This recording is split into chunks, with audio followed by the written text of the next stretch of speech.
Dans cette vidéo, on va montrer que si phi est un morphisme du groupe additif Q dans un groupe fini G, noté multiplicativement, alors phi est trivial. Donc phi est un morphisme de groupe, et qu'il soit trivial, ça veut dire que quel que soit l'élément Q de l'ensemble de départ, eh bien, phi de Q, ça fait le neutre de G. Donc nous disposons d'un morphisme de groupe phi de Q dans G. Donc j'ai dit que G était fini, donc je vais appeler N l'ordre de G. Donc que phi soit un morphisme de groupe, comme Q est un groupe additif, ça veut dire que quels que soient les rationnels Q1 et Q2, si je fais phi de Q1 plus Q2, ça fait phi de Q1 multiplié par phi de Q2. Et en particulier, ça veut dire que si K est un entier et si Q est un rationnel, alors quand je fais phi de KQ, eh bien ça fait phi de Q à la puissance K. C'est tout simplement une propriété des morphismes de groupe.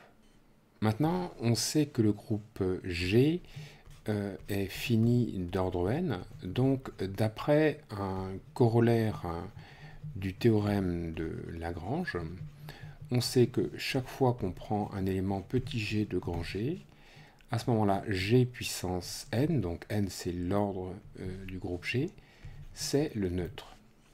Donc maintenant qu'on a écrit ça, on fait le lien avec la propriété qu'on a vue à l'instant concernant le morphisme phi. C'est que phi de KQ, ça fait phi de Q à la puissance K. Donc en particulier, ça veut dire que quel que soit Q appartenant à Q, phi de Q à la puissance n, ça fait le neutre de G, puisque phi de Q appartient à G. Par conséquent, ça veut dire que phi de NQ est égal au neutre de G.